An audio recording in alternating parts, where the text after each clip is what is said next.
Saya memberi retret di Melbourne, lalu tiba-tiba anak-anak muda langsung teriak, Romo, retret tahun lalu berhasil.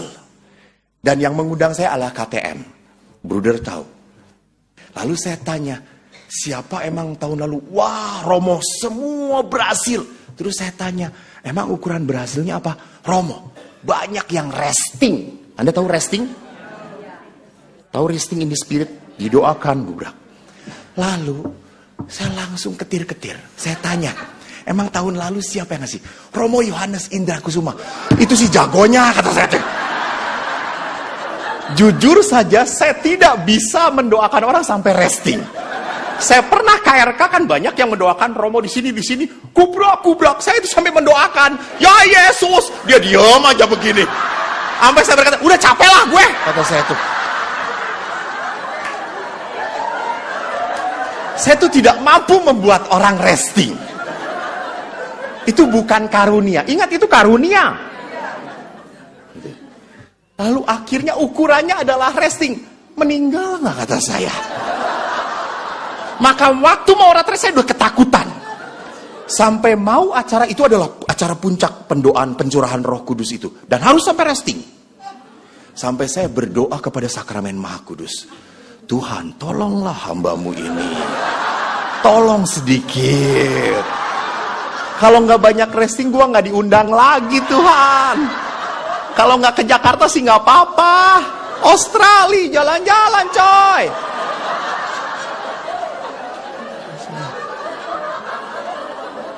Tuhan, kalau nggak ada yang resting, saya nggak laku. Tuhan, tolong. Saya sampai capek doa, Tuhan, semoga mereka resting, semoga mereka resting. Lama-lama panitia sudah berkata, Romo, sudah mulai pencurahannya. Sekarang. Terus saya berkata, ntar dulu. Gitu. Saya belum mantep, kata saya. Lama-lama saya doa makin capek toh ya. Lalu saya berkata, ya Tuhan, sudahlah. Kalau mereka tidak ada yang resting, saya sajalah yang resting, kata saya.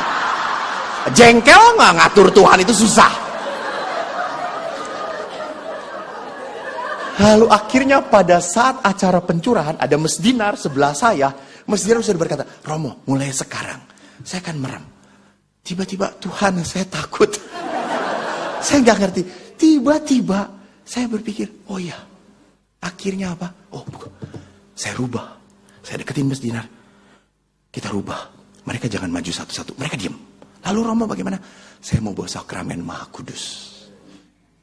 Kalau tidak ada yang resting, salahin Sakramen Maha Kudus.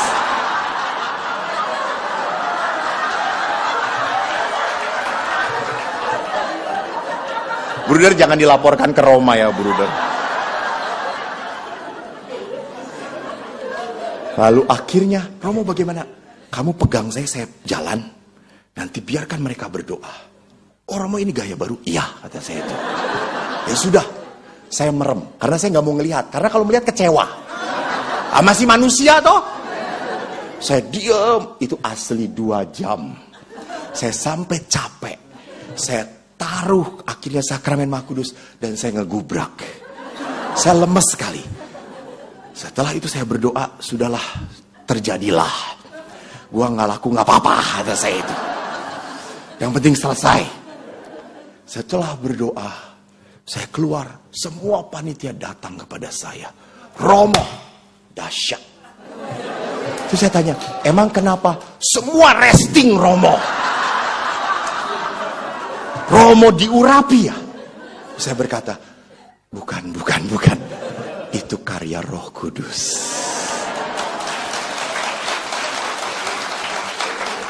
Saudaraku, jangan pernah mencuri kemuliaan dari Tuhan.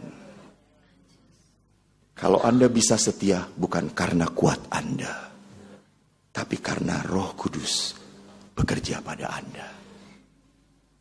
Mari kita memulai novena, agar pada saat hari Pantekosta nanti, Roh Kudus pun tercurah atas hati kita.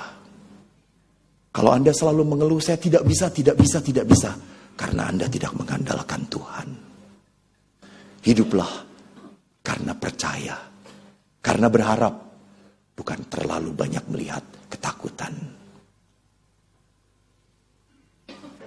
Karena saya sudah dijatah oleh Tuhan, matematika 3. Itu sudah takdir, saudara-saudara.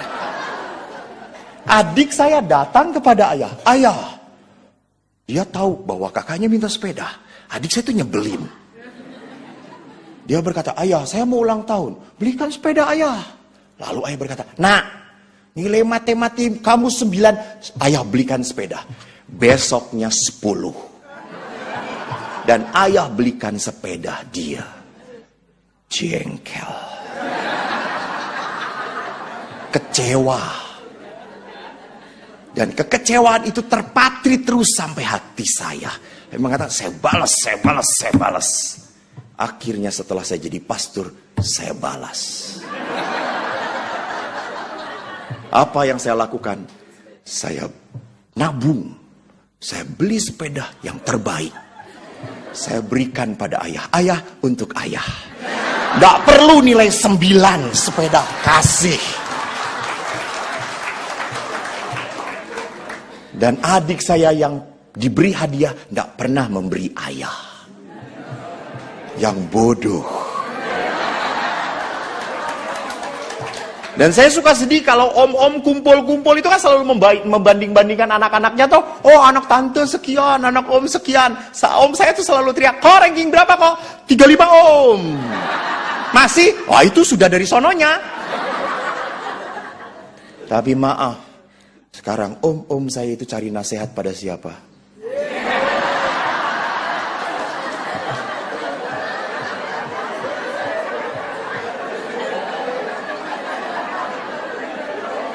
Saudara-saudara, apa yang rendah di mata manusia akan dimuliakan Tuhan. Hiduplah dengan percaya dan harapan. Maka anak jangan dimaki, berkati. Jangan terlalu merasa, kamu bodoh. Lihat seperti bapakmu juga bodoh. Bapak ibu saya, bapak saya itu ngomong, kamu bodoh. Saya jengkel. Bodoh-bodoh kan anak bapak. Lalu bapak saya ngomong, ya anak bapak tapi bukan turunan bapak. Lalu turunan siapa? Ibu. Lalu mereka bapak berkelahi, bapak bodoh, ibu bodoh, bapak, ibu. Ya udah ibu bodoh. Karena ibu bodoh, ibu kawin dengan bapak.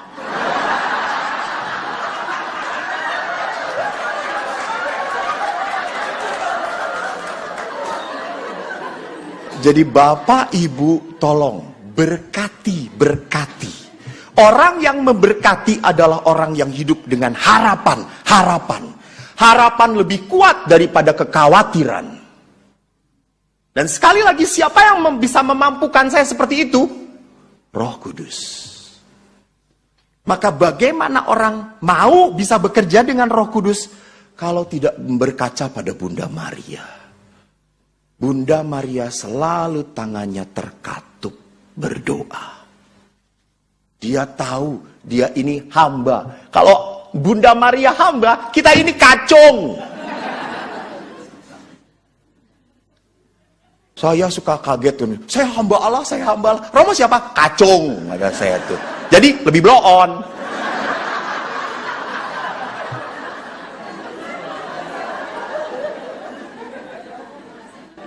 Kesaksian yang kedua, bahwa kalau orang percaya pada Roh Kudus, Roh bekerja. Saya memberi retret di Australia, Melbourne.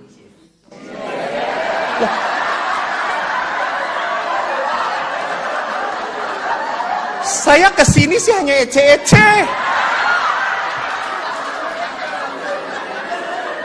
Sebetulnya nggak level. Maaf, bukan menghina. Kenyataan. Saya memberi retret di Melbourne, lalu tiba-tiba anak-anak muda langsung teriak, Romo, retret tahun lalu berhasil. Dan yang mengundang saya adalah KTM. Bruder tahu. Lalu saya tanya, siapa emang tahun lalu? Wah, Romo, semua berhasil. Terus saya tanya, emang ukuran berhasilnya apa? Romo, banyak yang resting. Anda tahu resting? Tahu resting in the spirit? Didoakan, budak. Lalu, saya langsung ketir-ketir. Saya tanya, emang tahun lalu siapa yang ngasih? Romo Yohanes Indra Kusuma. Itu sih jagonya, kata saya. Saudara-saudari yang terkasih, pesan seseorang yang hampir meninggal adalah wasiat yang harus dipegang dan terjadi. Dan pesan Yesus kepada para muridnya adalah pesan Yesus pada kita. Jelas sekali apa perintah Yesus.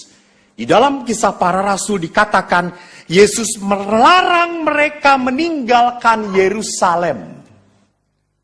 Menyuruh mereka tinggal di situ menantikan janji Bapa. Apa janji Bapa? Nah ini, kalau ngomong di depan orang Katolik ini. Antara nggak ngerti dan blow on sama. Apa janji Bapa? Roh Kudus. Roh Kudus. Dan ingat, para rasul menanti di sana bersama siapa? Bunda Maria. Jadi sebelum diangkat ke surga, Yesus memang memberi perintah, jadikan mereka murid-muridmu. Tapi kamu gak akan pernah bisa sendirian. Kamu butuh penolong. Siapa penolong itu kalau bukan Roh Kudus? Maka menarik tadi apa yang disaringkan oleh Bruder. Karya kami bukan semata-mata karya manusia. Kalau menurut hitungan manajemen manusia, nggak cucok. You know nggak cucok? Itu bahasa Jerman. Nggak pas. Tetapi kami memanage ini dengan kuasa Allah. Jadi manusia itu harus hidup bukan semata-mata karena realita. Bukan. Romo takut sekarang semuanya keras, ditindas. Sehingga kami nggak ngerti, nggak mau berbuat apa-apa. Ini orang yang hanya hidup karena realita. Kalau Anda punya iman, Anda harus berani hidup karena harapan. Jadi kalau orang hanya melihat realita, kita makin khawatir. Makin gak bisa apa-apa. Gak mungkin. Kita tidak tahu bahwa ada tangan Allah yang lebih berkuasa dari otak Anda yang maha kecil itu. Sudah maha kecil, kosong lagi. Isinya cuma konsumsi.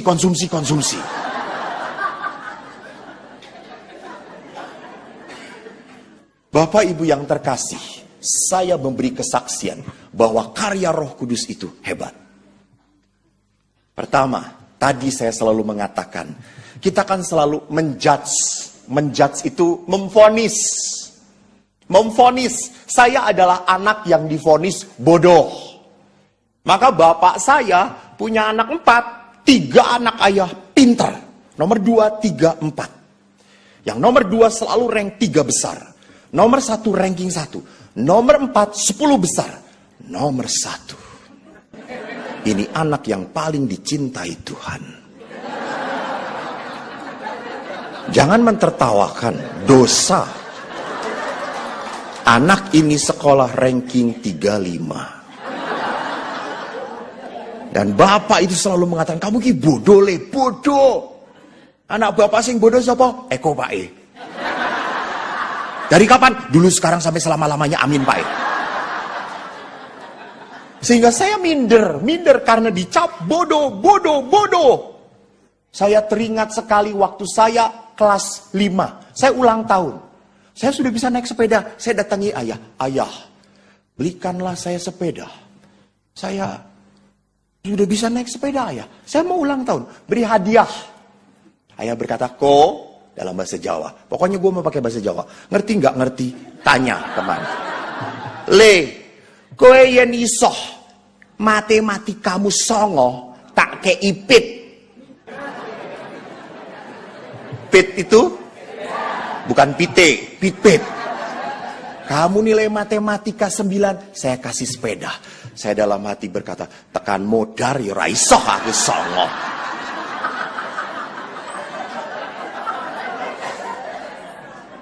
Bulan berikut